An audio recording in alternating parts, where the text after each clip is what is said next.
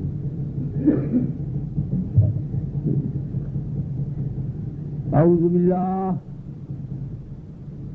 باللہ من الشیطان الرجیم، اعوذ باللہ من الشیطان الرجیم، اعوذ باللہ من الشیطان الرجیم، اعوذ بکلمات اللہ التامات من شر ما خلق، اعوذ بکلمات اللہ التامات من شر ما خلق، اعوذ بکلمات اللہ التامات من شر ما خلق، اعوذ باللہ السمیع العلیم من الشیطان الرجیم، بسم اللہ الرحمن الرحیم۔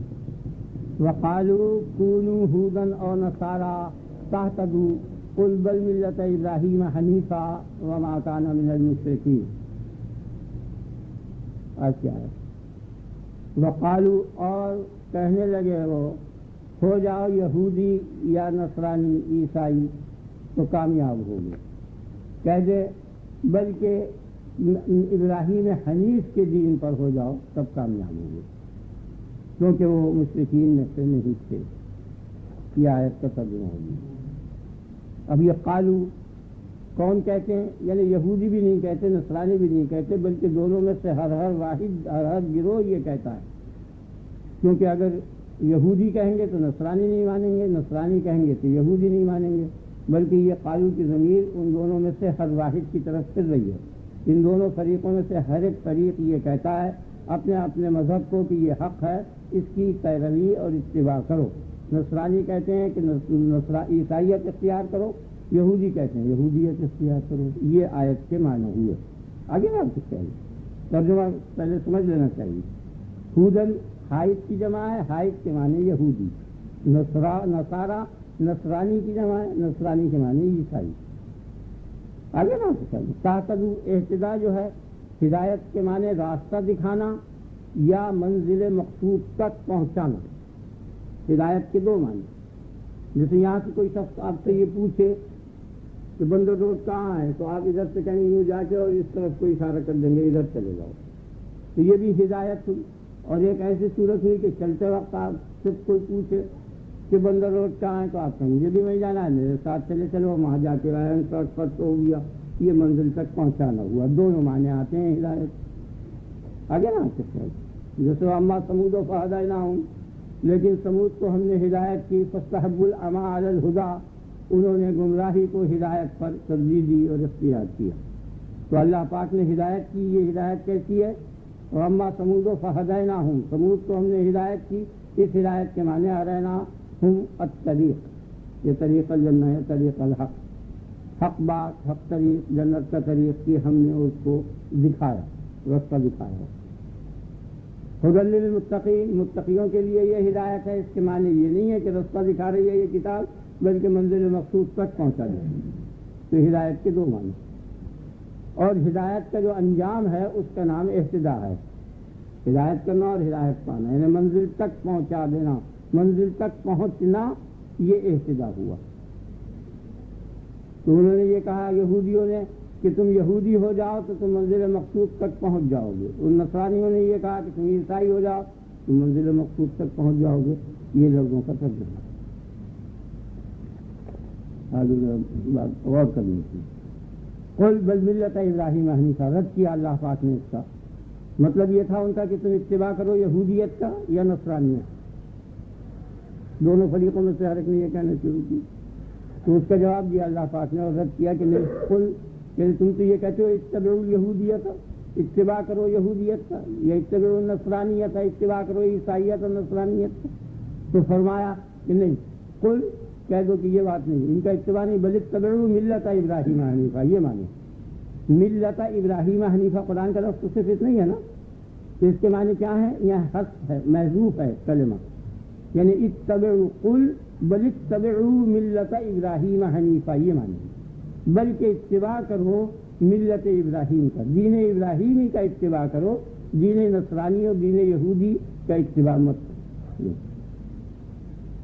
آپ نے خیال فرمایا تھا، اب یہ بہت ذرا مشکل مقام ہے، غور کرنا ہے، باریک بات۔ پہلے تمام سپارے کے اندر اور تمام گویا نبی کی ہدایت کے اندر دستور یہ ہے کہ ہمیشہ نبی جب آتا ہے تو نبوت کا دعویٰ کرتا ہے، تو دعوے کے ساتھ اس کے معجزہ ہوا کرتا ہے جو اس کی نبوت کو ثابت کرتا ہے، اور جب تک نبوت معجزے سے ثابت نہیں ہوتی تو اس وقت تک نہ اس کا قبول کرنا فرض ہوتا ہے، نہ کوئی اس کی اتباع فرض ہوتی ہے، دونوں باتیں نہیں ہوتی۔ معجزے سے قبل اس کی گفتگو ایسی ہوتی ہے جیسے دو انسان آپس میں ایک دوسرے سے کرتے ہیں، پھر جس شخص کو وہ ہدایت کرتا ہے اور سمجھاتا ہے تو وہ اس کی صداقت میں دلیل طلب کرتا ہے۔ تو نبوت کی صداقت کی دلیل جو ہوا کرتی ہے، اس دلیل کا نام معجزہ ہے۔ اس کی بحث یہاں کرنی نہیں ہے، اس وقت متعدد بار پہلے شاید آ چکی ہے کئی مرتبہ کہ نبی یہ آگے آئے گی کہ نبی کی صداقت کی معیار صرف معجزہ ہے اور کوئی شے نہیں ہے۔ کتنی حق بات کہہ دے اور کتنی صحیح بات کہہ دے اور معجزہ اس کے ساتھ نہ ہو تو وہ معتبر نہیں ہونے کا، قابل قبول نہیں ہونے کا۔ معجزے کے معنی ہے ایسا خلاف عادت فعل کہ جو انسان کی عادت سے باہر اور خارج ہو، اس کو معجزہ کہتے ہیں۔ آگے نا آپ کے خیال میں یہ نہیں، جیسے پتھر ہے اس کا سونا ہو جانا، بھاری چیز کا اوپر چلا جانا، ہلکی چیز کا نیچے چلا جانا، آگ کا ٹھنڈا سیل کرنا، ٹھنڈی برف کا گرم سیل کرنا، یہ سب عادت کے خلاف باتیں ہیں۔ تو نبی کے ہاتھ پر انسانی عادت کے خلاف جو فعل ہوتا ہے اسی فعل کا نام معجزہ ہے، اور وہی اس کی صداقت کی دلیل ہوتی ہے۔ اب یہ بات کہ وہ کیوں دلیل ہوتی ہے اور کیا ہوتا ہے اس کی وہ جب بحث آئے گی وہاں بیان کر دوں گا آگے نا آپ کے خیال میں. تو میں دلائل سے تمام باتیں اور تمام واضحات بیان کر چکا نبوت کے اس بات میں اور دین حق کے اس بات میں. اگر تم دلائل سے سمجھنا چاہتے ہو اور خوف سے سمجھنا چاہتے ہو تو جو دلائل اوپر میں نے بیان کیے ہیں قل یا ایھا الناس اعبدوا ربکم اور جگہ جگہ اس نے دلائل توحید کے اور نبوت کے دونوں اوپر گزر چکے. فَإِن كُنتُمْ فِي رَيْبٍ مِّمَّا نَزَّلْنَا عَلَىٰ عَبْدِنَا یہ دلیل ہے نبی کی صداقت کی کہ اگر تم کو شک ہے فی ریب مما نزلنا علی عبدنا ہم نے اپنے بندے پر جو کتاب یا صورت نازل کی ہے اس میں شک ہے تو فاتو بصورت من مثلہ تمہیں اس کتاب میں اگر شک ہے تو اس کتاب کی کسی ایک صورت کی مثل تم بنا لاؤ. یہ دلیل نبوت کی ہے. یعنی اگر یہ سمجھتے ہو کہ یہ محمد صلی اللہ علیہ وسلم نے دعویٰ کیا ہے کہ خدا نے مجھ پر یہ آیات یا یہ کتاب نازل کی ہے اس بات کو اگر تم صحیح سمجھتے ہو تو ٹھیک ہے اور جو غلط سمجھتے ہو تو غلط کے معنی یہ ہے کہ انہوں نے خود گڑھ لیا آگے نا آپ کے خیال خود بنا لیے. تو جب انہوں نے خود بنا لیے تو خود وہ انسان ہیں تم جیسے اور تم سب فصیح و بلیغ ہو بہت زیادہ شہرت ہے تمہارے فصاحت و بلاغت کی تم بھی اس قسم کی باتیں لکھ سکتے ہو. خیال آ گیا. اور اگر تم نہیں لکھ سکے اور اس کا مقابلہ نہیں کر سکے اور جواب نہیں لا سکے تو سمجھ لو کہ تم غلطی پر ہو. یہ دلیل اوپر بیان کر دی آپ کی سمجھ آئیے. اور پھر آگے ایک چیلنج بھی کر دیا فَإِن تَفْعَلُوا اگر تم اس کا مقابلہ اور معارضہ نہ کر سکے وَلَن تَفْعَلُوا ہرگز نہیں کر سکو گے ہرگز نہیں کر سکو گے. یہ لن تفعلوا جو ہے یہ اتنا عظیم شان چیز ہے کہ اس کا کوئی دنیا میں جواب نہیں ہے. کیونکہ آپ دیکھیں گا کتنے عجیب و غریب فیل سائنس کے ہو رہے ہیں ایٹم بم و کیا کیا عجیب و غریب چیزیں بن رہی ہیں نا.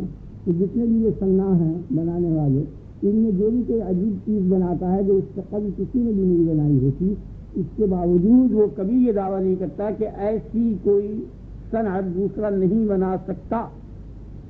نہیں آپ کسی شخص نے بھی نہ یورپ میں نہ امریکہ میں جہاں جہاں بڑا نہ روس میں جہاں جہاں یہ بڑی بڑی چیزیں ایجاد ہو رہی ہیں تو کسی موجد نے آج تک یہ دعویٰ نہیں کیا کہ دیکھو یہ ہم نے نمونہ بنایا ہے یہ پرزہ بنایا ہے یا ایٹم بم بنایا ہے. ایسا کوئی نہیں بنا سکتا نہ یورپ نہ امریکہ نہ فلاں فلاں نہ ہمارے خلاف کوئی دوسری حکومت بنا سکتی ہے. کیا دعویٰ کسی نے نہیں کیا.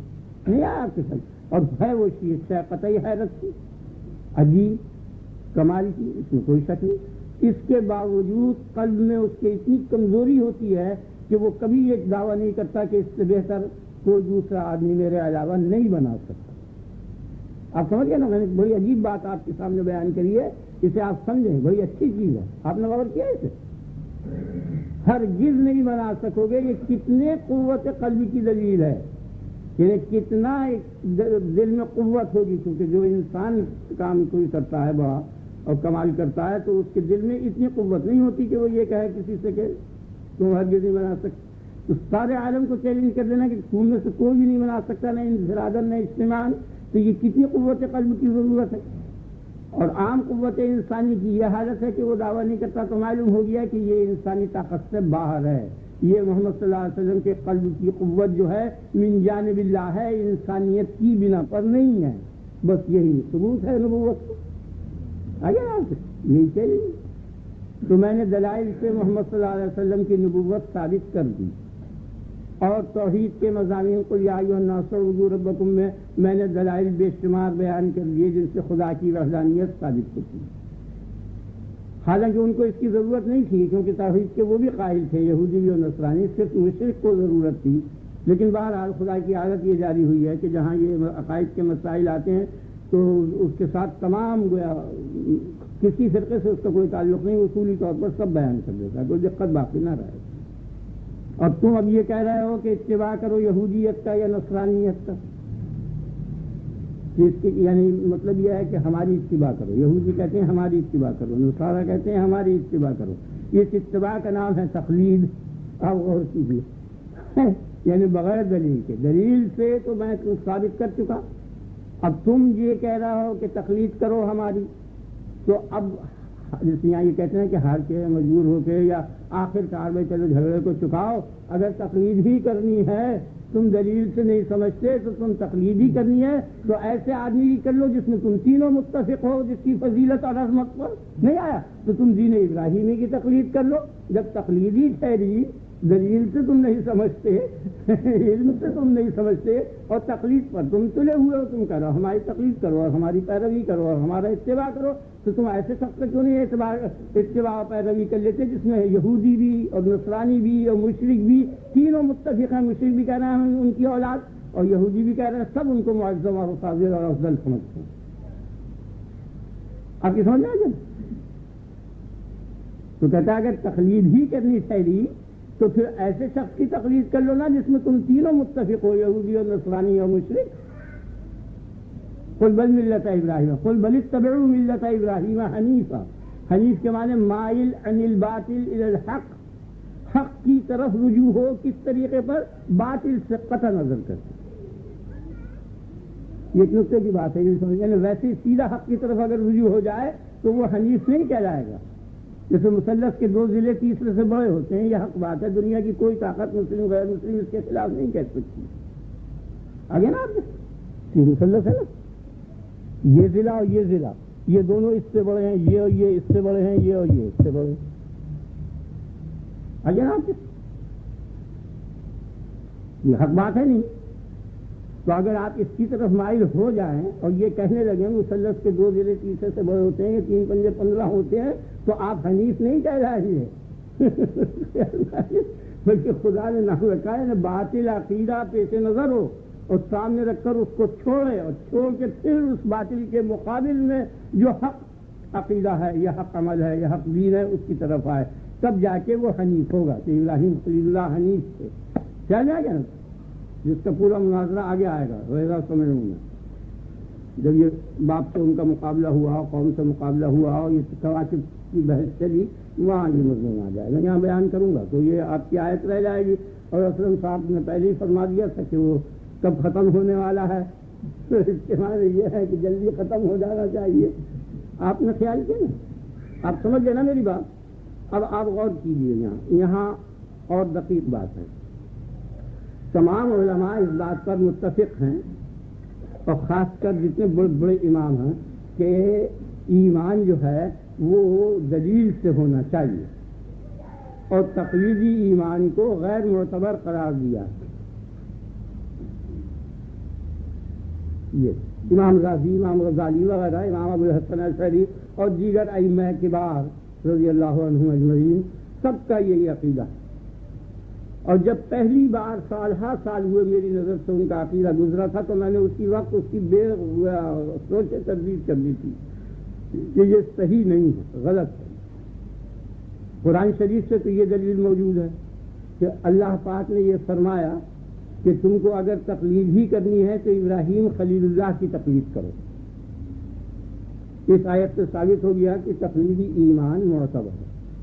آگے نا آپ کس طرح یہ دلیل کافی ہے کیونکہ اللہ نے حکم دیا قل بل ملت ابراہیم حنیفا، یعنی کونوا علی ملت ابراہیم حنیفا، معنی یہ ہے قل بل اتبعوا ملت ابراہیم حنیفا، اتباع یہودیت اور نصرانیت کی نہ کرو، تقلید یہودیت اور نصرانیت کی مت کرو، بلکہ تقلید ملت ابراہیم کی کرو۔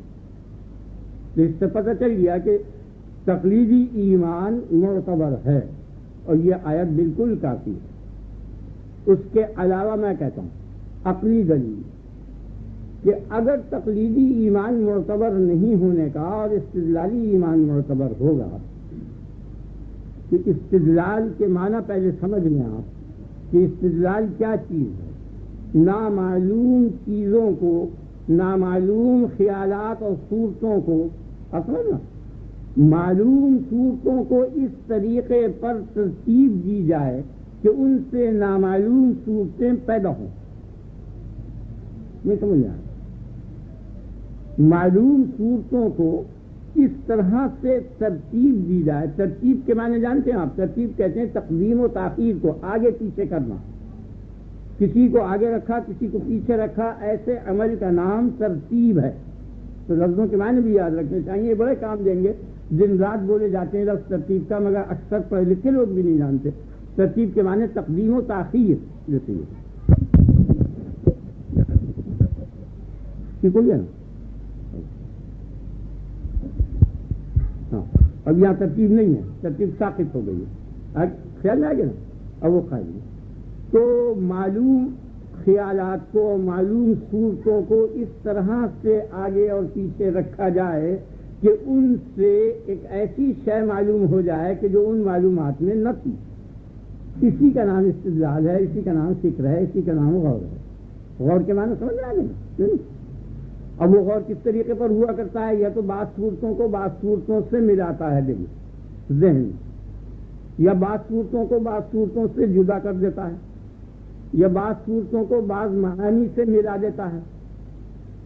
آگے نا آپ کے ساتھ, یا بعض معانی کو بعض معانی سے ملا دیتا ہے, اور بعض معانی کو بعض معانی سے جدا کر دیتا ہے. یہ طریقہ ہوا کرتا ہے ترتیب کا. جیسے آپ نے یہ خیال کیا ایک آدمی کی صورت ہے, ٹھیک, آ گئی آپ کے خیال میں.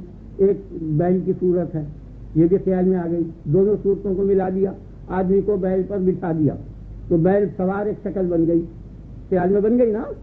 یہ نہیں, یا بعض صورتوں کو بعض صورتوں سے جدا کر دیا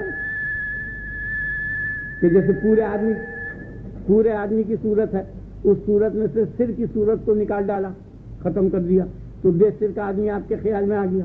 ٹھیک ہے نا.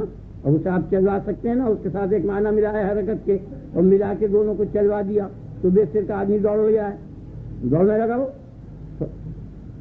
نا یہ ہے ترتیب. اس کا نام استدلال, اس کا نام غور اور فکر, اس شے کا نام ہے. آپ سمجھتے نا, نہیں سمجھ ہے؟ ٹھیک ہے. تو اب تقدیم اور تاخیر کے بغیر وہ ترتیب اگر ساقط ہو جائے گی اور گر جائے گی تو کبھی بھی چیز نہیں نکلے گی. مثلا آدمی کا تصور آپ الگ کر لیں اور بیل کا یا گھوڑے کا تصور الگ کر لیں, اور ترتیب کا طریقہ آپ کو معلوم نہ ہو تو کچھ بھی نہیں, بس دو صورتیں آپ کے سامنے ہیں, اس سے کوئی نتیجہ نہیں نکلنے کا. لیکن اگر آپ اس کو اس طرح سے ترتیب دیں گے کہ بیل کو نیچے رکھیں اور آدمی کو اوپر رکھیں اور اس کی دونوں ٹانگوں کو ادھر ادھر ڈلوا دیں, تو پھر آپ کو بیل سوار آدمی کی ایک نئی شکل نظر آ جائے گی. نہیں آیا خیال میں؟ یہ طریقہ کاٹ چھانٹ کا اگر نہ آئے تو وہ کاٹ چھانٹ کا جو طریقہ ہے وہ فطرت انسانی سے باہر ہے. اب یہ ذرا باریک بات ہے, یعنی طریقہ کہ یوں اس طرح سے اس کو کاٹیں یا یوں اس طرح سے اس سے ملائیں. جیسے ماں ہے, اب ایک صورت آپ نے ماں کی خیال کر لی, اس کے ساتھ ایک معنی کا تصور کر لیا, پھر دونوں کو ملا دیا تو ماں کی معنی یہ ہے محبت. تو ماں کا جب بچے سے جو تعلق ہے اس تعلق کے پیش نظر دو صورتیں پیدا ہوئی, ایک ماں اور ایک محبت, دونوں کو ملا کے ماں کی محبت کا ایک مخیلہ جم لیا. سمجھ آ گیا نا. اب اس کے خلاف فیل ہوا, مثلا مارا یا پیٹا یا کچھ ہوا تو نتیجہ نکالا کہ یہ ماں نہیں تھی, غیر عورت تھی جس نے اس کو مار ڈالا. سمجھ میں آ گیا نا. آپ سمجھ گئے نا, یہ میں حصی مثال سے سمجھا رہا ہوں, یہ طریقہ ہے. تو بہرحال غور اور فکر کرنا فطرت انسانی سے باہر ہے, یعنی طبیعت میں اور فطرت میں انسان کی تمیز نہیں ہے بس. کیونکہ فطرت کے اندر آپ دیکھتے ہیں بچے کو, جب چھوٹا بچہ ہوتا ہے 1.5 کا, تو ماں بیٹھی سی رہی ہوتی ہے, اس کی ذرا رخ بدلا تو جلدی سے وہ انگشتانہ یا سوئی یا کنکر منہ میں رکھ لیتا ہے. دیکھا ہے نا آپ نے, اکثر ایسا ہوتا ہے نا. پھر جو منہ کے لیے کیا ہے خدا کا غضب کیا ہوا تجھے, یہ کرو پرانی بیٹی یار تو دیکھتی رہی, اس نے کیا کر دیا, بڑی لڑکی کو برا بھلا کہتی ہے ماں. زندات یہ گھروں میں ہوتا ہے. اگر آپ گھر کے معاملات پر غور کریں تو سب علم آپ کو گھر ہی سے مل جائے گا, اور پھر کچھ بازار میں, تجارت میں اور مزدوری میں ان چیزوں سے مل جائے گا. اسی وجہ سے تو خدا کی حجت غالب ہے. یہی تو خطرناک مقام ہے کہ خدا کی حجت پوری ہو چکی. یہ نہیں کہا جا سکے گا کہ تو نے ایسے دلائل نہیں دیے جو ہم سمجھتے. آگے نا للہ الحجت البالغہ, اس کی حجت پہنچ چکی, تکمیل ہو چکی. یہی خطرے کی بات ہے. تو وہ پورا کر چکا اپنی طرف سے ہدایت کو, اور جتنے ذرائع ہدایت تھے وہ مہیا کر چکا. اب نہیں کرتے, یہ تمہارا خیال میں آ گیا نا آپ کو. تو اور ماں کا دودھ بھی منہ میں رکھتا ہے, دونوں, یعنی ایسی بری چیز بھی منہ میں رکھتا ہے اور ماں کا دودھ بھی منہ میں رکھتا ہے. تو ماں کا دودھ جو منہ میں رکھتا ہے وہ تو صحیح ہے, حق ہے, حلال ہے, وہ واجب ہے وہ. اور اس کے علاوہ جو بھی چیز وہ منہ میں رکھتا ہے وہ حرام ہے, ناجائز ہے, غلط ہے, بری ہے. جو چاہے اس کا نام رکھو, وہ حرام حلال کے علاوہ شرع نے اختراع پیدا کیا, اور باقی ہے تم اپنی زبان میں جو چاہو تو کر لو. تو دونوں چیزیں موجود ہیں. کیا جائے گا؟ تو دونوں چیزوں پر اچھائی اور برائی دونوں کے اوپر اختیار ہے. آپ سمجھ رہے نا میری بات؟ تو فطرتاً مختار تو ہے، ممیز نہیں ہے. اختیار تو فطری چیز ہے اور تمیز غیر فطری چیز ہے. تو بندہ مختار ہے، قدرت دونوں پر ہے، دونوں سے کر سکتا ہے، اچھا بھی اور برا بھی. بڑی اچھی مثال ہے، بڑی بہین مثال ہے. کیا جائے گی نا، قدرت اور اختیار بندے کو فطرتاً ہے اور تمیز فطرتاً نہیں ہے، ورنہ کبھی بھی وہ کانٹا وہ نہ رکھتا. سمجھ آئے گی نا؟ اب سمجھ آئے گی نا؟ بجائے اس کے بکری کا بچہ ہو، اس کو آخریوں کوٹ کے کباب دیجیے، کبھی بھی نہیں کھانے کا، منہ میں لینے کو، تو پتا اور گھاس یہی کھائے گا. سمجھ آئے گی نا؟ تو وہاں اس کی ایسی فطرت ہے. اپنی غذا کے خلاف کسی جانور کا بچہ کبھی بھی غیر غذا منہ میں نہیں رکھنے کا، سوائے انسان کے. انسان کے بچے میں یہ ہے. اسی کو تو کہتا ہے ضرب لنا مثلا ونسی خلقہ. ہمارے مقابلے میں دلائل پیش کر رہا ہے ہماری نفی کے اور توحید کے خلاف اور قدرت کے خلاف. ونسی خلقہ، اور اپنی اوقات بھول گیا. کل یہ حالت تھی تیری کہ تجھے اپنے دودھ ماں کے دودھ میں اور اس میں بھی کمی نہیں تھی. ضرب لنا مثلا ونسی خلقہ قال من یحیی العظام وہی رمیم. یہ کہتا ہے اور ہڈیاں جب خاکستر ہو گئیں انہیں کون زندہ کرے گا؟ ہمارے سامنے دلیلیں بیان کرتا ہے، مثالیں گھڑتا ہے، اعتراضات کرتا ہے. آج اتنی قوت ہو گئی اس بات پر یہ غور کرتا ہے کہ مرتبہ فطرت میں کتنا بے عقل تھا، اب تو جو خالق عقل ہے اس کا مقابلہ کرنے لگا. یہ کہاں سے آ گیا؟ وہی تو ہے خدا جس نے اس درجے کو پہنچا دیا. اب سمجھ یہ تو بڑی عجیب کتاب ہے. اگر اس کو قاعدے میں آپ دیکھیں تو پورا علم عقلی اس سے آئے گا. اور یہ علماء نے جیسے نقلی کتاب کہا ہے یا مذہبی کتاب کہا ہے، یہ غلط ہے بالکل. یہ بالکل عقل کے مطابق ہے. اس سے زیادہ عقل کہیں نہیں ملنے کی. نقلی نام رکھ کے اس کی پوزیشن حیثیت کو کھو دیا. آپ سمجھ گئے نا؟ تو تمیز آئی ہے باہر سے. اب اگر کو ماں باپ نے سکھائی تو ماں باپ بھی ایک دن اسی درجے میں تھے جس درجے میں بیٹا تھا. اب میری بات سمجھ گئی؟ یعنی باپ نے سکھایا تو باپ بھی تو 100 بچہ تھا نا اپنے باپ کے مقابلے میں، وہ بھی یہی منہ کر منہ میں رکھا کرتا تھا. وہ بات تھی. اسی طرح اس کا باپ، اسی طرح اس کا باپ، اسی طرح اس کا باپ. تو آگے چل کے ایک ایسا باپ ہونا چاہیے جس کو کسی باپ نے نہیں سکھایا. نہیں آیا آپ کے خیال میں سلسلہ لا انتہا جائے گا. تو وہ انسان جس کے باپ نے اس کو نہیں سکھایا اسی کا نام نبی ہے. وہی نبی ہے، امی کہلاتا ہے. سکھایا نہیں، انسان کا سیکھا ہوا نہ ہو. تو جو انسان کا سیکھا ہوا نہیں ہے اور سب کچھ بتا رہا ہے اور جانتا ہے، اسی کا نام نبی. اب سمجھ گیا نا اچھی طرح؟ تو اس سے پتہ چل گیا کہ غور کرنا جو ہے وہ بغیر نبی کی تعلیم کے حاصل نہیں ہو سکتا. اگر نبی نہ سیکھا ہے، اب آپ اتنے آدمی بیٹھے ہیں، میں سمجھتا ہوں شاید 1-2 آدمی بھی غور کرنا نہیں جانتے. آپ نہیں، آپ سارے کراچی کو لے لیجیے، سارے یورپ کو لے لیجیے، صحیح غور نہیں کرنا جانتے. وہ جب تک نبی کے بتائے ہوئے قانون کا استعمال نہ کیا جائے کبھی بھی نہیں آپ کو نکال سکتے.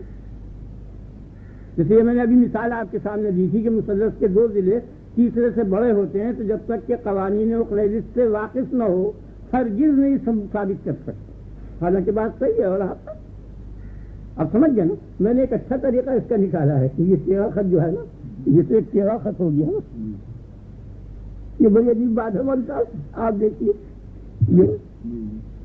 تو یہ 2 ضلع اس سے بڑے ہیں جی. تو یہ دونوں خط مل کے سیدھا خط نہ رہا، ٹیڑھے ہو گئے. ان دونوں خطوں کو آپ ایک خط سمجھ لیں، لیکن یہ کیسا ایک خط ہے؟ ٹیڑھا ہے اور یہ سیدھا ہے. آپ سمجھ گئے نا؟ تو ان 2 نقطوں میں یہ 2 خط ملے آن کے، ایک سیدھا اور ایک ٹیڑھا. تو 2 نقطوں کے درمیان میں جو چھوٹا خط، آپ سمجھ گئے نا، سب سے چھوٹا خط ہوتا ہے وہ خط مستقیم کہلاتا ہے. تو مستقیم چھوٹا ہو گیا اور غیر مستقیم بڑا ہو گیا. وہ غیر مستقیم در حقیقت 2 خط ہیں، تو 2 خط تیسرے سے بڑے ہو گئے. جو جانتا ہے آدمی وہ اس مضمون کو سمجھے گا کہ کتنی عجیب بات ہے. بڑی اچھی بات ہے جو میں نے آپ کے سامنے لایا. تو یہ کیوں کر وہ جو معلم ہندسہ ہے اس نے جو قوانین وضع کیے ہیں، اگر ان کو پیش نظر رکھ کے گفتگو کی جائے گی تو سمجھ میں آئے گا، اور جو ان کو چھوڑ دے گا تو کبھی بھی نہیں سمجھ گا. تو معلم فطرت جو ہے، فطرت کے قوانین جو جس معلم نے وضع کیے ہیں، جب تک وہ طریقہ تعلیم کا نہیں بتائے گا اور اس کے مطابق نہیں چلے گا کبھی بھی نہیں سمجھ. یہ دلیل میں نے بیان کیا. آپ کی سمجھ میں آ گیا نا؟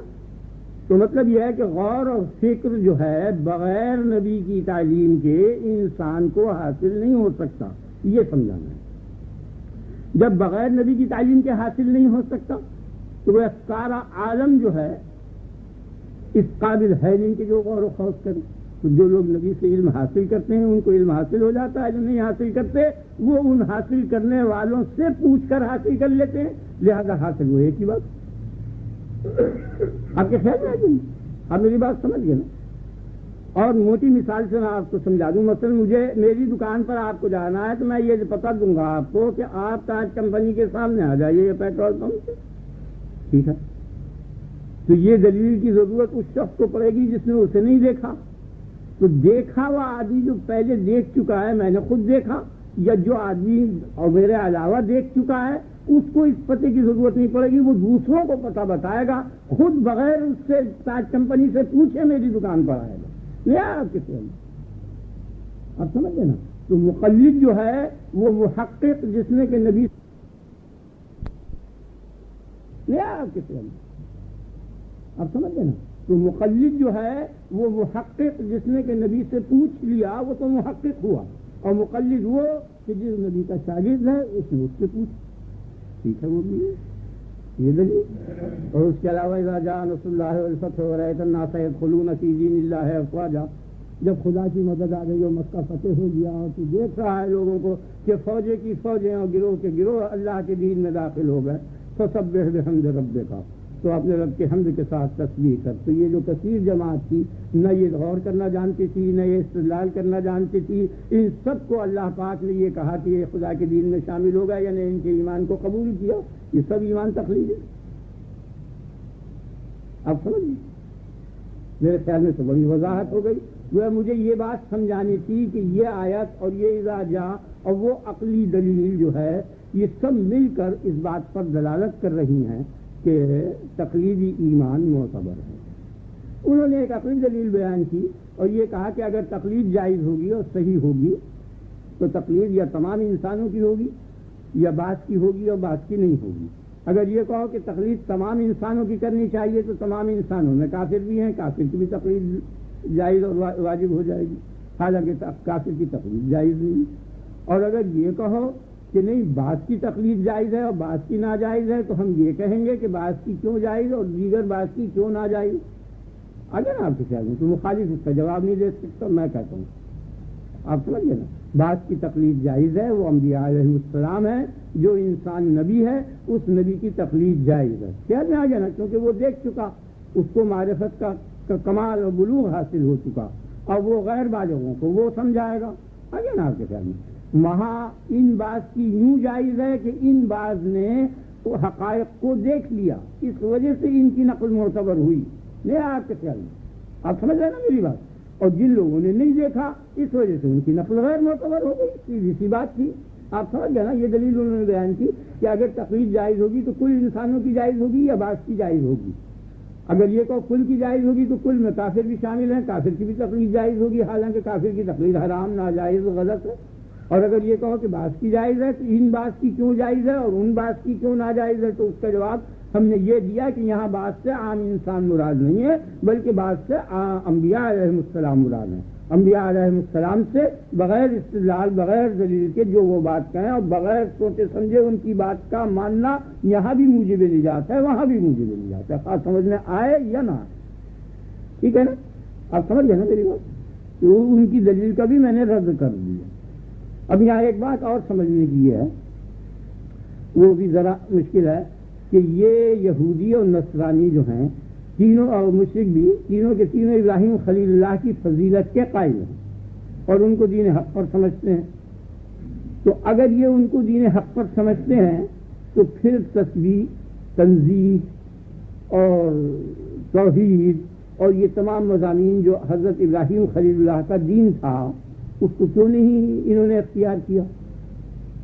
اور اگر یہ کہو کہ نہیں یہ بات نہیں ہے بلکہ جو یہ کر رہے ہیں غلط باتیں یہی سمجھتے ہیں کہ ابراہیم خلیل اللہ کا دین ہے، جو یہودیت یہ اپنی بتا رہے ہیں یا جو نصرانیت یا جو مشرک، کہ یہی فعل ابراہیم خلیل اللہ کرتے تھے۔ اگر آپ نے خیال کیا یہ بڑی بات ہے، یہ ذرا مشکل مقام ہے. یعنی ابراہیم خلیل اللہ کی فضیلت کے تو تینوں قائل ہیں اور ان کے اوپر اقتداء کا دعویٰ کیا کہ تم تقلید کرو ان کی، کیونکہ تم ان کی فضیلت کے تینوں گروہ قائل ہو. تو اب یہ لوگ یہودی اور نصرانی جو غلط باتیں کر رہے ہیں، یہ غلط باتیں ابراہیم خلیل اللہ کا دین ہیں یا نہیں ہیں؟ اگر یہ غلط باتیں ابراہیم خلیل اللہ کا دین نہیں ہیں، اور واقعہ بھی یہی ہے کہ یہ دین نہیں ہے ان کا جو یہ اپنے متعلق بتا رہے ہیں اور یہ کر رہے ہیں، تو پھر یہ جانتے ہوئے کہ ابراہیم خلیل اللہ افضل الانبیاء تھے اور والد انبیاء تھے اور قابل تقلید تھے، قابل یقین تھے، قابل ایمان تھے، پھر انہوں نے غلط باتیں کیوں اختیار کی؟ اور اگر یہ کہو کہ نہیں وہ اس بات کو مانتے ہی نہیں، بلکہ یہ کہتے ہیں کہ جو کچھ وہ یہودیت اور نصرانیت یا شرک کر رہے ہیں یہی دین ابراہیم ہے، تو پھر جب یہ دین ابراہیم ہوا تو یہ متفق علیہ کہاں ہوا؟ وہاں تو یہ تھا نا کہ متفق علیہ جو ہے، تینوں کے جو متفق علیہ دین ہے اس کو مانو. اب سمجھ گئے نا؟ یہ نہیں میری بات سمجھ گئے؟ اعتراض سمجھ میں آ گیا نا؟ تو اعتراض کا جواب نہیں سمجھ میں آئے گا اگر اعتراض نہیں سمجھ میں. آپ نے خیال کر لیا نا؟ تو نہیں، بات اصل یہ نہیں ہے. بات یہ ہے کہ واقعہ یہ صحیح ہے کہ ابراہیم خلیل اللہ کا دین حق ہے اور ان تینوں نے غلط چیزیں اختراع کی ہیں، اور وہ دین حق جو ہے وہ دین حق قطع نظر ان کی نقل کے، یہ چیز سمجھنے کی ہے، ان کی نقل سے قطع نظر خارجی طور پر بخبر متواتر ثابت ہے کہ انہوں نے اللہ کے بیٹے کو تسلیم نہیں کیا، اللہ کا بیٹا نہیں مانا. ابراہیم خلیل اللہ نے کبھی نہیں کہا کہ خدا قابل ولد اور قابل اولاد ہے. یہ تواتر سے ثابت ہے، اس سے آسمانی کتاب سے کوئی اس سے تعلق نہیں. اگر آسمانی کتاب نہ ہو تب بھی تواتر سے یہ بات ثابت ہے کہ حضرت ابراہیم خلیل اللہ موجود تھے، ایک آدمی تھے، سمجھ آ گیا نا؟ اور جنہوں نے یہ کعبے کی تعمیر کی یہ بھی تواتر سے ثابت ہے. اسی طرح سے ان کا یہ عقیدہ کہ اللہ تبارک و تعالی ہرگز قابل اولاد نہیں ہے، یہ بھی عقیدہ تواتر سے ثابت ہے. اس کے لیے توریت اور انجیل اور آسمانی کتابوں کی واسطے کی ضرورت نہیں. آگے نا تو اللہ پاک نے بالکل عقل کے مطابق جو متواتر تھا اور ساری دنیا جانتی تھی کہ ابراہیم خلیل اللہ مشرک نہیں تھے، اس اصول کے پیش نظر کہا کہ تم ان کی پیروی کرو، نہ اس خیال کے ماتحت جو وہ کر رہے ہیں. اب سمجھ آ گئی نا بات؟ ٹھیک، آگے چلیں، جلدی چلیں. قولوا آمنا باللہ وما انزل الینا وما انزل الی ابراہیم واسماعیل واسحاق ویعقوب والاسباط وما اوتی موسیٰ وعیسیٰ وما اوتی النبیون من ربہم لا نفرق بین احد منہم ونحن لہ مسلمون. اب یہ کہتا ہے کہ کیا ہونا کیا چاہیے؟ یوں کہو، قولو کہو، یہ نہ کہو کہ ہم یہودیت پر ایمان لائے یا نصرانیت پر ایمان لائے اور وہاں الزامی اور جدلی جواب دے کر اب برہانی اور حقیقی بات بتا رہا ہے کہ یوں کہو آمنا باللہ، ہم اللہ پر ایمان لائے اور کس شے پر؟ جو ہم پر نازل ہوئی، وما انزل علینا، جو ہم پر اتاری گئی، وما انزل الی ابراہیم، یعنی یہ قرآن شریف ہوا جو ہم پر نازل کیا گیا، وما انزل الی ابراہیم، اور جو کتاب یا جو صحیفے یا جو وحی ابراہیم خلیل اللہ پر اتاری گئی، اور اسماعیل اور اسحاق اور یعقوب پر، والاسباط، اور ان کے پوتوں پر. اسباط جمع سبط کی ہے، سبط کہتے ہیں پوتے کو اور نواسے کو بھی. تو ان کے یعقوب علیہ السلام کے پوتے اور نواسوں میں انبیاء تھے، تو ان کے اوپر جو بھی کچھ اللہ کی کتابیں نازل ہوئی. مفسرین تو یہ کہتے ہیں کہ در حقیقت ابراہیم خلیل اللہ پر کتاب نازل ہوئی اور اس کتاب پر یعقوب علیہ السلام اور اسحاق علیہ السلام اور اسماعیل علیہ السلام اور ان کی اولاد سب چونکہ اس پر عامل تھی، اس لیے ان کی طرف منسوب کیا گیا کہ یہ جو ان پر نازل ہوا حقیقت میں ان پر نازل نہیں ہوا. یہ مفسرین فرماتے ہیں. آگے نا میں کہتا ہوں لفظ میں کیونکہ گنجائش نہیں ہے، اس لیے کیوں ایسی بات کہی جائے، اس کا پتہ نہیں جائے. یا تو دلیل سے یہ ثابت ہو کہ غیر ابراہیم خلیل اللہ کے علاوہ نبی صلی اللہ علیہ وسلم نے یہ فرمایا ہو کہ ابراہیم خلیل اللہ کے علاوہ کسی پر کوئی شے نازل نہیں ہوئی، تب معتبر ہو.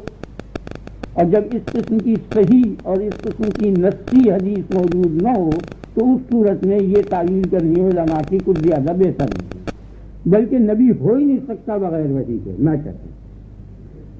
اس لیے ابراہیم خلیل اللہ کے علاوہ جتنے بھی انبیاء علیہ السلام ہیں، خواہ ان پر کتاب آئے یا نہ آئے، وحی ضرور آئے گی، اور اس وحی کے اندر تبلیغ ہوگی کہ فلاں کام کرو، فلاں نہ کرو، یہ کرو، یہ نہ کرو، جو بھی وحی۔ تو یہاں ما انزل سے مراد کتاب نہیں بلکہ وحی ہے، تو یہ قصہ ختم ہوگی، سبھی پر آ گئی۔ آپ نے خیال کی بات سمجھ میں آ گئی؟ اب یہاں مقدم کیا آمنا باللہ، کیونکہ اللہ جو ہے وہ اصل شرع ہے اور اصل نبوت ہے، اس لیے اللہ کو مقدم کیا۔ یہ تمام مفسرین کا عقیدہ ہے، تمام علماء محققین کا عقیدہ ہے یہ، مگر یہ غلط ہے، صحیح نہیں ہے۔ یعنی وہ یہ کہتے ہیں کہ معرفت اللہ کی جب تک نہ ہو اس وقت تک نبی کی معرفت اور شریعت کی معرفت کیسے ہو سکتی ہے؟ یعنی کس نے بھیجا؟ بھیجنے والے کو جانتا نہیں، کوئی آدمی کہ فلاں شخص نے مجھے بھیجا ہے، تو وہ اس کی بات کو کیا مانے گا؟ وہ جس شخص نے بھیجا ہے اور جس شخص کی طرف وہ منسوخ کر رہا ہے بھیجا ہوا اپنے آپ کو، اس شخص کو وہ جانتا نہیں، میں کیا جانوں کس نے بھیجا؟ تو اس لیے پہلے اس کی معرفت ہونی چاہیے، اور وہ بھیجنے والا اللہ ہے، اس لیے اللہ کی معرفت مقدم ہے رسول کی اور شریعت کی معرفت پر۔ یہ ہے ان کی دلیل۔ آپ سمجھ گئے نا؟ یہ سمجھ جائیں، بڑی عجیب بات ہے، میں کہتا ہوں یہ غلط ہے، صحیح نہیں ہے۔ اس لیے اب غور کرنے کی بات ہے کہ دلیل جو ہوتی ہے، آپ غور کرو، بہت باریک بات ہے، ڈاکٹر صاحب غور کر رہے ہیں، یعنی ان کی دلیل سمجھ میں آئی یا نہیں؟ وہ کہتے ہیں اللہ کی معرفت مقدم ہے نبی کی اور شریعت کی معرفت پر، ٹھیک ہے؟ وہ نظر اور استدلال سے معلوم ہوگی یا بداہتاً معلوم ہو جائے کسی کو، اس سے بھی بحث نہیں، پہلے معلوم ہونی چاہیے۔ جب وہ معلوم ہوگا پہلے سے خدا کو جانے گا، پھر جو آدمی آن کے کہے گا مجھے خدا نے بھیجا ہے، تب وہ اس کو مانے گا اور اس کی کتاب کو مانے گا اور اس کے احکام کو مانے گا، ٹھیک ہے؟ آپ سمجھ گئے نا؟ یہ بات انہوں نے فرمائی ہے۔ اکثر علماء محققین کا یہی عقیدہ ہے، میری مراد علماء سے ہزار سارا علماء سب یہی کہیں۔ باقی میں نے اس کے اوپر ایک مضمون لکھا اور لکھ کر میں بھول گیا کہ کہاں رکھ دیا، اس کی تلاش کر رہا ہوں۔ میں نے لکھ لیا تھا، بعض مضمون نازک ہوتا ہے نا، تو لکھ کے رکھ دیا تھا، تو کہیں مل گیا تو میں آپ کو دے دوں گا، آپ اسے شائع کرا دیجیے۔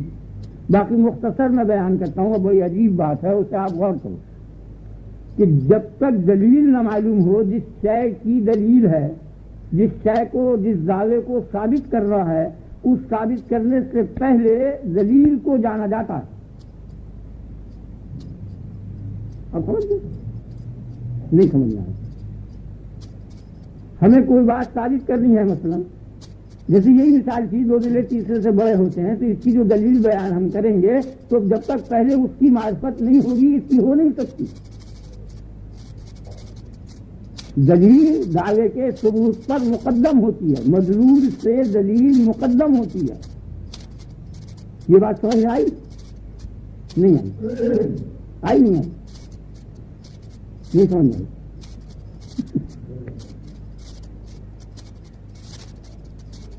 اب جس شخص نے کبھی سورج کو نہیں دیکھا، بچہ پیدا ہوا یا تھوڑی عمر کا ہوا، تو اب اس کو بتایا جاتا ہے کہ سورج ہے، تو اس کے سامنے وہ کہتا ہے کیا سورج کیا ہے، کہ دیکھیے سامنے جو زمین پر چمک پڑ رہی ہے، کہ جس کا یہ نتیجہ ہے وہ ہے، تو یہ دلیل ہے سورج پر۔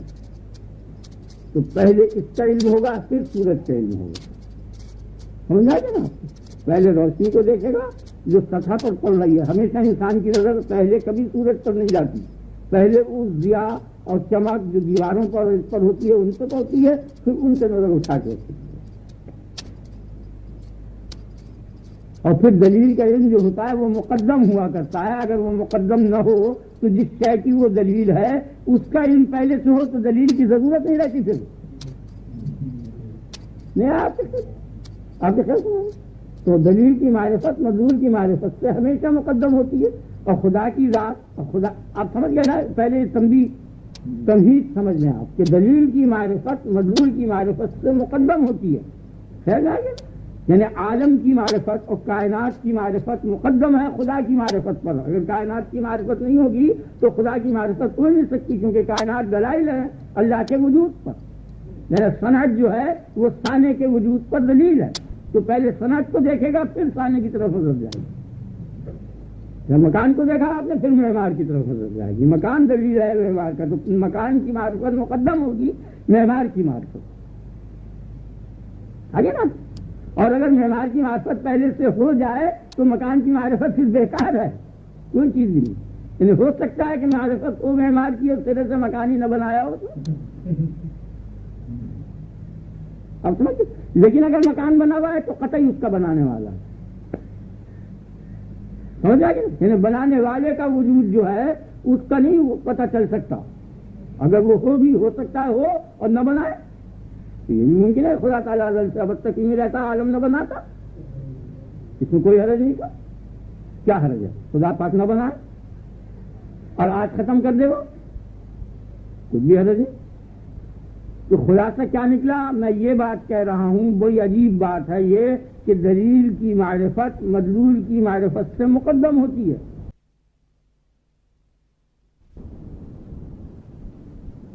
سے خالق کائنات پر دلالت کرانے کا طریقہ نبی بتاتا ہے, انسان خود نہیں جانتا. سمجھ آ گیا.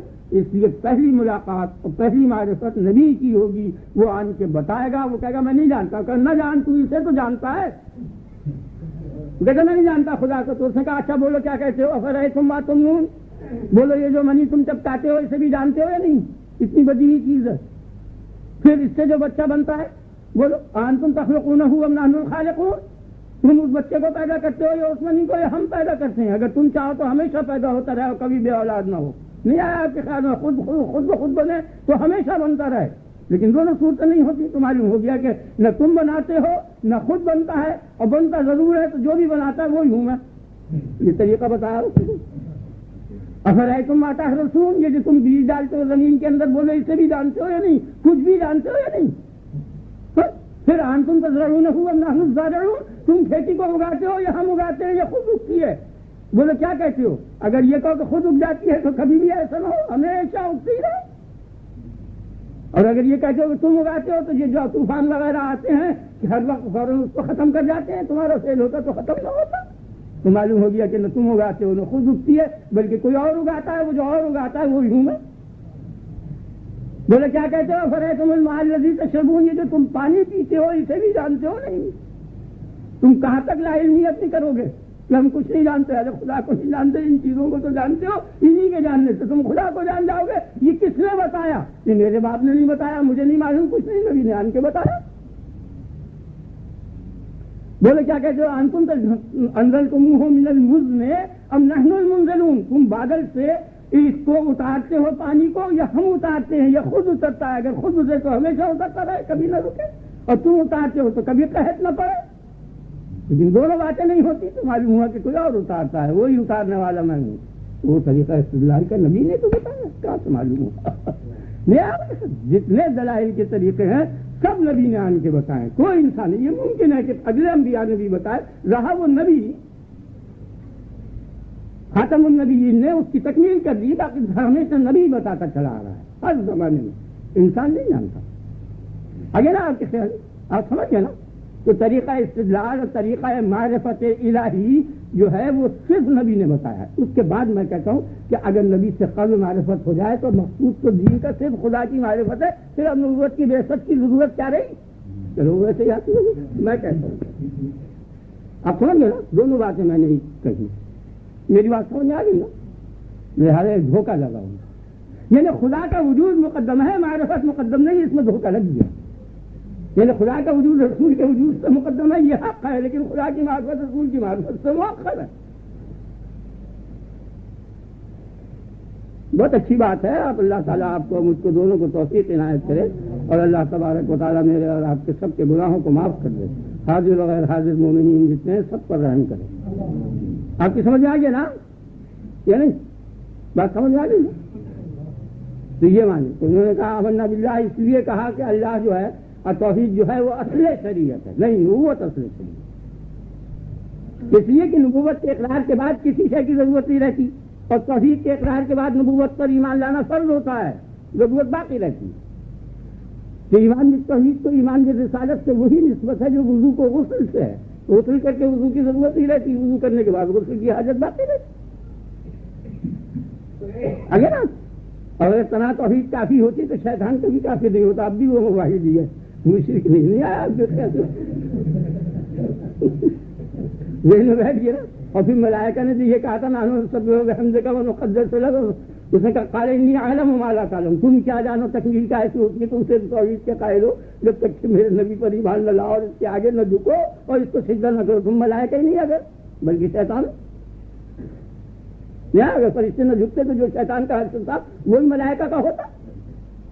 تو کہاں تصویر و تفصیل رکھی رہ جاتی. تمہیں یہ پتہ نہیں تھا, مجھے یہ کہا نا انی عالم و ما لا تعلم, تم نہیں جانتے, تم خالی ایمان میں توحید تو مکمل سمجھ رہے ہو. نہیں اس میں امتحان ہے. ارے میرے ماننے کے کیا مانے, کوئی اپنے باپ کی عزت کرے تو کیا بات ہے, کرتا ہی ہے, لیکن کسی غیر بڑے کی عزت کرے تو اس کو زیادہ اہمیت ہوتی ہے. نہیں, باپ کو تو سبھی مانتے ہیں, مجھ سے کیا انکار کرتے رہے گا. ایسے آدمی کو مانو نا جس کے ماننے میں ذرا طبیعت کو گرانی گزرے اور بھاری پڑے. میرے ماننے میں کیا گرانی گزرے گی کیا؟ شیطان جی تو کہتا ہے تجھے ماننے کے لیے میں تیار ہو گیا, مجھے اس کی بوالی ایسے شہر کو بڑھا جو تیرے اوپر بوجھ پڑے اور ناگوار گزرے تو غیر کی تعظیم بوجھ پڑتا ہے نا. اس لیے ایسا انسان مقرر کیا کہ اس کو مان. اب سمجھ آ گیا نا, اس لیے فرمایا قل آمنا باللہ وما انزل الینا وما انزل. اب یہاں ایک اور بحث, آج اس کو ختم کر دیتے ہیں اس آیت کے مضمون کو جلدی سے. تو میرے ہر وقت خیال میں حسن صاحب کی بات ہوئی خدا کے فضل سے کہ یہ تمام شرائع حکم ہو رہا ہے آمنا باللہ وما انزل الینا وما انزل الی ابراہیم و اسماعیل و اسحاق و یعقوب والاسباط وما اوتی موسیٰ و عیسیٰ. پھر اس پر بھی اکتفا نہیں کیا وما اوتی النبیون من ربہم, ان کے رب کی طرف سے نبیوں کے اوپر جو کچھ نبیوں کو دیا گیا یعنی جو وحی ان پر آئے وہ کل انبیاء پر ایمان. لا نفرق بین احد منہم, ان نبیوں میں سے ہم کسی نبی کے درمیان نبی پر تفریق نہیں کرتے, سب کو قابل ایمان و قابل اطاعت سمجھتے. ونحن لہ مسلمون, اور ہم خدا کے اس حکم کے پورے ماننے والے ہیں.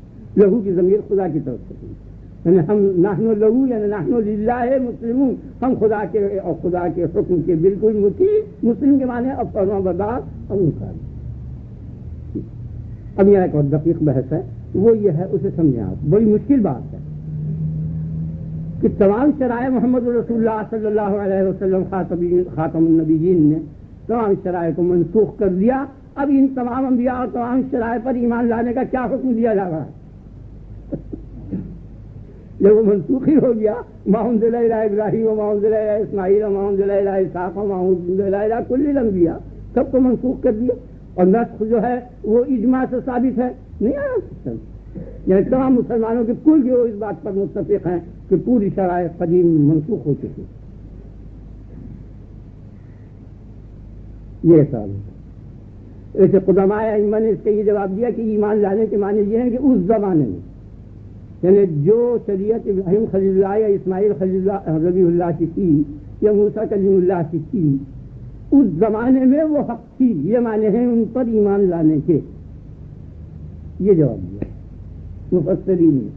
آپ سمجھ گئے نا, مفسرین نے یہ جواب دیا ہے, مگر یہ جواب غلط ہے, صحیح نہیں ہے. اس لیے وہ تو اب بھی حق ہے, وہ تو اب بھی حق ہے کہ قواعد صاحب کے سامنے رکھی جائے, غیر معرف کو پوچھا جائے کہ کیا کہتے ہو اس کی بابت. یہی کہنا پڑے گا آمنا باللہ ھذا کلام اللہ عز و جل. کیا کہتے ہو اس کے اندر جو مضمون ہے وہ حق ہے یا ناحق. اگر کہہ دو کہ اس کے اندر مضمون ناحق ہے تو قطعی کافر ہو گیا, اگر کہہ دو حق ہے تو قطعی مومن ہو گیا. پھر وہ منسوخ کہاں نہیں. تو یہ کہنا اس وقت حق تھی اب حق نہیں ہے, یہ بالکل غلط. اب بھی حق, سب حق ہے, کل انبیاء حق اور ان کی کل شریعتیں حق. جب بھی اب بھی میں کہہ رہا ہوں, مجھ سے پہلے یہ ان لوگوں نے نہیں کہا. پھر اس شبہ کا کیا جواب ہے کہ پھر منسوخ کیا ہوا, یہ وہ حق ہے. اب اس نقطے کو آپ سمجھ لیجیے اور اسی طرح اس مضمون کو ختم کر دیتا ہوں. تو ان کی حقانیت جو ہے وہ اس اعتبار سے نہیں ہے کہ جس اعتبار سے وہ انبیاء لائے. آیا میں کہتا ہوں یعنی اللہ پاک یہ کہہ رہا ہے, یعنی محمد رسول اللہ صلی اللہ علیہ وسلم نے یہ فرمایا کہ میرے کہنے سے ان کی تصدیق کرو. یا فی نفس سے یہ حق ہو یا نہ ہو اس سے بحث نہیں ہے, میں کہہ رہا ہوں یہ حق ہے. نہیں تو اب انہیں کی تعریف کہتا ہے اسی شریعت کی وہ عمل ہوا اور اسی پر ایمان. یہ ہے جواب صحیح آپ نے کہا. یعنی آپ نے یہ کہا سما ہے نا نتبع ملت ابراہیم حنیفا, ہم نے تیری طرف وحی کی کہ تو اتباع کر ابراہیم ملت ابراہیم. تو اب یہ کہہ سکتے ہو نا کہ ملت ابراہیم کو آپ منسوخ بھی کر رہے ہیں اور پھر خدا یہ حکم دے رہا ہے، جو خدا نبی کو حکم دے رہا ہے وہ نبی ہم کو یہ حکم دے رہا ہے، تو ہم بھی ملت ابراہیم کی پیروی کریں۔ اور دوسری طرف یہ کہہ رہا ہے کہ ملت ابراہیم کو میں نے منسوخ کر دیا۔ نہیں، ملت ابراہیم کو میرے کہنے سے مانو بس۔ ملت عیسیٰ موسیٰ سب کو جس کو میں کہہ دوں اسے مان لو، اور جس ٹکڑے کو اس میں سے میں منع کر دوں اسے نہ مانو۔ اس بہت سے اجزاء کو محمد صلی اللہ علیہ وسلم نے منع کر دیا، اس کو نہیں مانا جائے گا۔ جس کو انہوں نے کہہ دیا اسے مانا جائے گا، کیا جائے گا؟ ایمان لانے کو کہہ دیا، ایمان لانے کو مان لیا، عمل کرنے کو کہہ دیا، جس پر اس کے فلاں جس پر ناخن کے کٹوائے ابراہیم خلیل اللہ کی شریعت ہے، بغلوں کے بال کٹوائے ابراہیم خلیل اللہ کی شریعت ہے، حج کو جاؤ ابراہیم خلیل اللہ کی شریعت ہے، لیکن اس حیثیت سے نہیں کہ ابراہیم کی شریعت ہے۔ اس حیثیت سے کرو گے تو یہودی اور نصرانی بنو گے، اور غلط کرو گے تو مشرک بنو گے، نہیں صحیح کرو گے تو یہودی اور نصرانی اور توریت اور انجیل کے عامل ہوں گے۔ نہیں، بلکہ محمد رسول اللہ صلی اللہ علیہ وسلم نے کہا کہ میرے کہنے سے اس کے اوپر عمل کرو جو ابراہیم کرتے تھے، تو وہ در حقیقت اطاعت جو ہے ابراہیم خلیل اللہ کی نہیں ہے، وہ ان کی شریعت کی پابندی نہیں ہے، بلکہ محمد رسول اللہ صلی اللہ علیہ وسلم۔ بس اب اسی کا نام پر ہم ضرور سلام پڑھتے ہیں اور اللہ اکبر کبیرہ والحمد للہ کثیرہ وسبحان اللہ بکرۃ واصیلا۔ اللهم صل على نبينا ومرشدنا ومولانا محمد وآله وأصحابه أجمعين۔ اللهم بارك على محمد وعلى آل محمد كما باركت على إبراهيم وعلى آل إبراهيم إنك حميد مجيد۔ اللهم إنا نسألك اليقين، اللهم إنا نسألك اليقين، اللهم إنا نسألك اليقين، اللهم إنا نسألك العفو والعافية في الدنيا والآخرة، اللهم إنا نسألك العفو والعافية في الدنيا والآخرة، اللهم إنا نسألك العفو والعافية في الدنيا والآخرة۔ الله الله الله، ربنا ربنا ربنا لا تزغ قلوبنا بعد إذ هديتنا وهب لنا من لدنك رحمة إنك أنت الوهاب۔ ربنا اغفر لنا ولإخواننا الذين سبقونا بالإيمان ولا تجعل في قلوبنا غلا للذين آمنوا ربنا إنك رؤوف رحيم۔ سبحان ربك رب العزة عما يصفون وسلام على المرسلين والحمد لله۔